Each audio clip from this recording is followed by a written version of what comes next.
el origen de la adoración a la nación, con la independencia del Estado, es francesa. Así que el fascismo italiano le añadió Corradini para lo que es el nacionalismo y Mussolini. Es francesa con un antecedente en la no ciudad tiene en con Proudhon, te digo, tiene lo que te he hablado yo de los círculos de estudios de Proudhon, que se crearon a principios de siglo, después de muerto Proudhon, claro. Y luego el sindicalista Sorel, más luego el pensamiento conservador exagerado de Maurras y sobre todo el de Maurice Barrés, provocado sobre todo por el amor exagerado que tuvo por Cruz de Lorraine, todo esto originó una exaltación del nacionalismo, que fue la base. Pero el nacionalismo, que otra vez más es defendamos a la nación del Estado.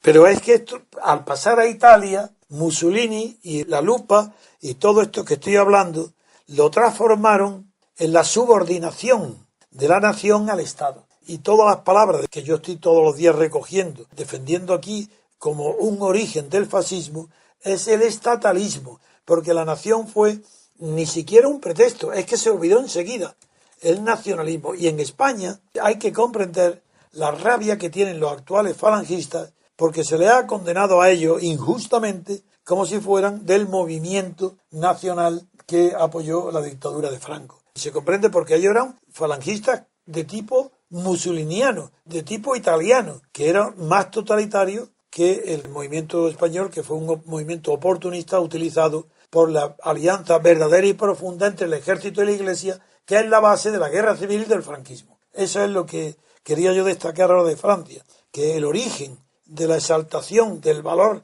de la nación que se atribuyó luego al fascismo, en lugar de al estatalismo que nace con Mussolini y Hitler. Que el nacionalismo italiano de Mussolini tenía una razón de ser, y es que la unificación de Italia era relativamente reciente. Sí, lo de Kabul. El estado de Kabul era un estado muy endeble. Turín.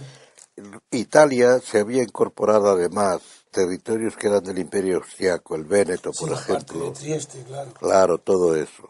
Y Bolzano, el Bolzano. Guayaquil de Mosen y todas esas cosas. Entonces, la unidad de la nación era muy importante, que se ha vuelto a replantear, recientemente. La Padania, Sicilia... Lo que se ha reproducido es el conflicto. Mosen, se ha reproducido el conflicto, tal. O sea, que es una nación...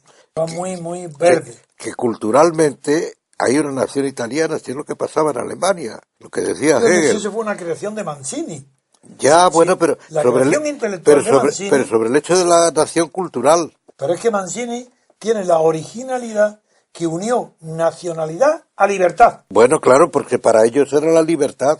Claro. Es que para ellos la unión nacional era la libertad. Pero por eso no era lo que le convenía a Mussolini ni al fascismo, que fue estatalista y abandonó la idea nacionalista porque eso no le convenía. No. Porque iba unida a la idea de libertad. Claro, porque libertad frente al Estado. Eso es. Y eso, el nacionalismo, lo que yo ahora estoy reivindicando para iniciar ese paseo triunfal, porque va a ser un paseo triunfal del nacional hacia Barcelona, hacia la Plaza de Cataluña, para convocar ¿a quién? A los nacionales españoles, que son todos, claro, no los de la guerra civil, no los vencedores. No, eso ¿qué tiene que ver? Es que la nación es un hecho natural, hay un... Y común a todos los españoles. Sabraski dice que alguien tiene que vivir en algún sitio. Sí. Seriamente. Claro. Más o menos, pero se puede viajar y todo eso, pero está radicado en algún sitio. Hombre, es un poco la Racinement de Simone Weil. La necesidad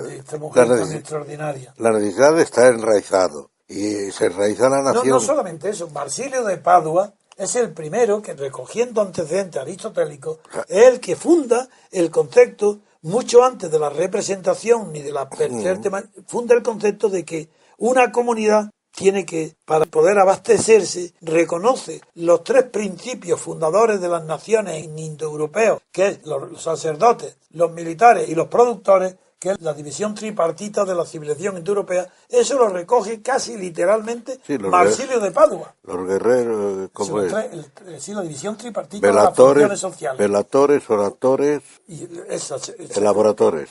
Exactamente. Y eso es la base donde la inicia Marsilio de Padua, para concluir luego nada menos que reconociendo por primera vez en la historia occidental la representación política. Reivindicando la libertad política. La libertad y la representación que procede de la Iglesia eso lo explica germánica y no ni de Grecia ni de Roma, donde estaba prohibida la representación, porque era una cosa metafísicamente inconcebible. No, es que no podía ser. La filía, o sea que Es que no. una persona no podía ser representada por La otra, ¿eso qué es? representación solo puede ser cuando los lazos de sangre no son vinculantes, pero en Y un eso plano proviene de la secundario. Iglesia.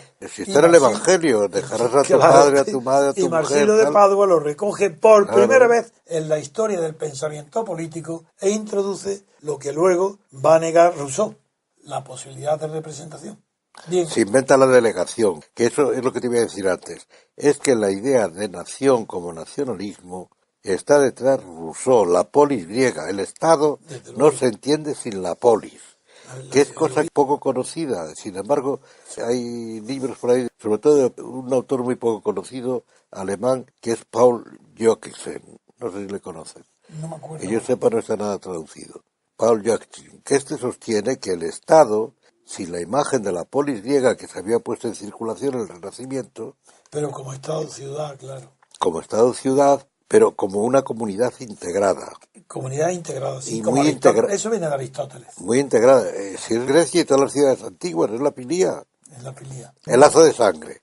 Pertenece a una sangre. Igual que la umma musulmana, Sí, se musulmán, pertenece por ser el padre musulmán. que es el linaje. Así como entre los hebreos es al revés, es la madre la que transmite la sangre. Por eso el musulmán se El puede linaje. casar con cualquier mujer, le da lo mismo, y en Pero cambio por eso en Occidente triunfa la organización matrilineal en Europa. El pero para origen, reconocer al hijo, claro, porque no se sabía quién era el para padre. saber quién es. Claro, porque el padre se desconoce.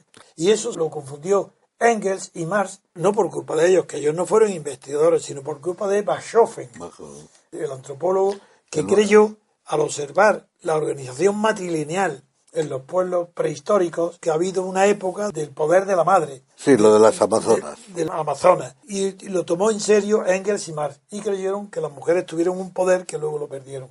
Y hoy la moderna antropología no se conoce ninguna historia de la humanidad, en ninguna época, en ninguna Si es que, suposición donde las mujeres hayan tenido el poder. si es Ninguna. que la mujer no ha tenido nunca el poder ni puede tener el poder, Por la maternidad. porque la mujer lo que tiene es la autoridad. Ah, bueno, eso es otra cuestión. Eso es... Ya, no, pero digo por lo que se No. plantea hoy. Sí, sí, Las entiendo, entiendo. mujeres hoy han perdido o están perdiendo, o pierden, la autoridad. En una familia, ¿quién tiene la autoridad? En una familia normal, Tradicionalmente la madre, corriente, la madre. ¿Quién tiene el poder? el padre tradicionalmente. Eso que sí, porque el poder es la fuerza. Sí, pero la vida moderna, La autoridad es el por la saber, el intuir igualdad, la sí, realidad. pero la vida moderna, al hacer que la mujer gane el mismo dinero que el hombre y tener el mismo trabajo fuera de la casa que el Eso es hombre, el Estado rompe con eso, todo esto que estaba hablando. eso es el Estado con los impuestos, que obligó a la mujer a salir a trabajar fuera de casa. Y luego de eso se ha hecho una bandera. Eso en Norteamérica lo han demostrado los sociólogos marxistas precisamente, de orientación marxista, Sí, un marxista norteamericano, bueno, hay que ponerlo entre entre paréntesis, comillas. sí. Pero lo han demostrado que tuvieron que empezar por los impuestos debido a la guerra, todas esas cosas, tuvieron que salir las mujeres a trabajar, que a veces salían, que trabajaban también, que no se prohibía, ni mucho menos. Y luego eso se ha generalizado y se bandera de ello el feminismo para empoderar a las mujeres. Pero para concluir el tema que estamos hablando, sí que conviene decir que, por ejemplo, quiero yo decir que ahora en Cataluña, ¿qué implicaría una Cataluña independiente? ¿Acaso la nacionalidad catalana sería un atributo de la persona o una concesión de un Estado catalán separado? Sin un Sería, Estado catalán separado es imposible que un catalán adquiera nacionalidad catalana. sería todavía un Estado Luego otra vez aparece, sería un Estado más mafioso que el que tenemos. pues sí, pero digo, ahí aparece otra vez el concepto de Estado como opuesto al concepto de nación, pero no como opuesto de dos contrarios, sino como en una superposición en el mismo plano que el Estado se encarama sobre la nación para que en nombre de la nación cometer los atropellos que solamente le corresponden como Estado. Si es que el Estado como Estado, a diferencia del gobierno, tiene una estructura que facilita que las oligarquías se asienten y se perpetúen. Sí, En cambio, en el gobierno, como está formado por personas, no hay el artificio ese que es el Estado, entonces, por ley natural, unos se mueren, otros tal, bueno, hay quien se perpetúa y demás, pero hay más movilidad ahí, social, por decirlo así. En cambio, el Estado, no, el Estado fija, es como un ancla que fija las oligarquías.